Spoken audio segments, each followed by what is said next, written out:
Hi, team. This is George. Appreciate all the effort that you put forward in the discussions up through week 7. That's going to be some interesting discussions. We have our evaluation of the Kirkpatrick model and peer feedback for your evaluations that are coming up. So, peer feedback is always important because this gives you an opportunity to grow in how you give feedback as well, because that's a big part of the whole ID process, giving peer feedback on projects that you'll be working on. So I always appreciate the ability to practice before it goes into an actual work environment. So for evaluating the Kirkpatrick model, we have Holton, which talks about a flawed 4-level evaluation, and then Kirkpatrick's reaction to Holton.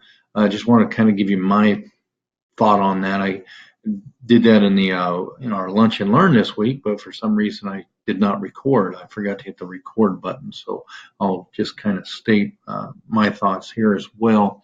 It's interesting because I think that Horton here is, or Holton, not Horton. Horton here's a who. Holton's the actual author. That Holton, what he explains is very theoretical, whereas Kirkpatrick, yes, there's a lot of theory behind it, but it also gives us some practicality that we can use.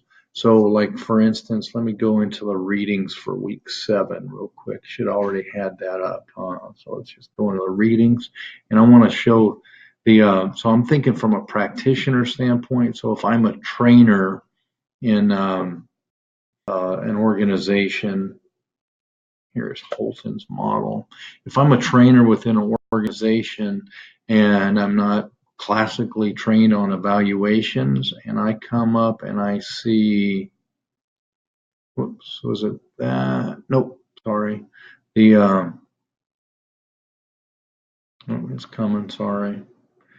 If I come up and I see this for my evaluation of what I need to do, I'm going to look at that and go, yeah, no. Because there's too many variables, too many things going on. So that's the way that I would personally see that as a trainer. When I was a trainer and I saw, okay, we need to work through all of this. No, motivation is hugely important, but that's why we design to andragogy, or adult learning theory, and we take internal motivation very seriously within our design, because we want to motivate everyone. And what are the things that motivate folks motivate our adult learners from the andragogy perspective? It has to be meaningful. We want to take in their prior experiences, let them share that, and all of those things that you know about andragogy. So those are in place through our design. So when it comes to Holton's thoughts or dislike of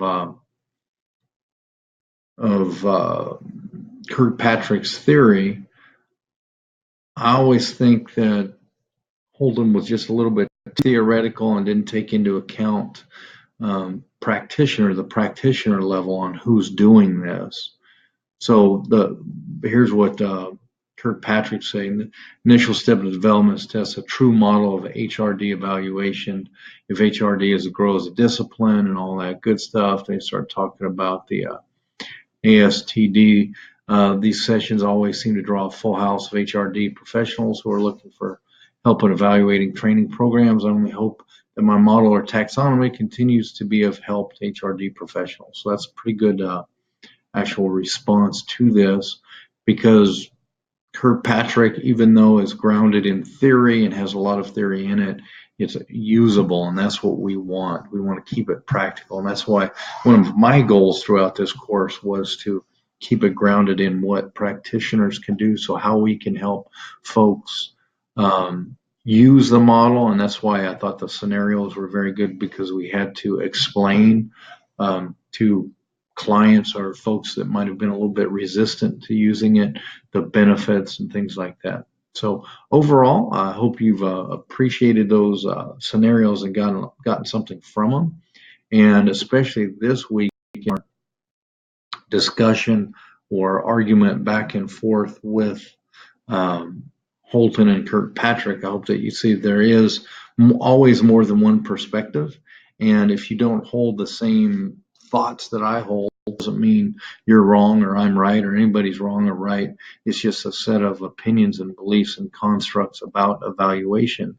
So if you disagree with me, you just look at my background, where I'm coming from, and then look from your background where you're coming from and understand why you feel differently than I do, because it'll be because of the way the different models are applied.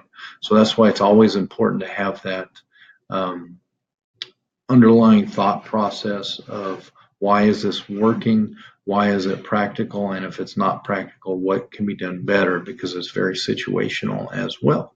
So have a fantastic week, and I look forward to some more debates this week.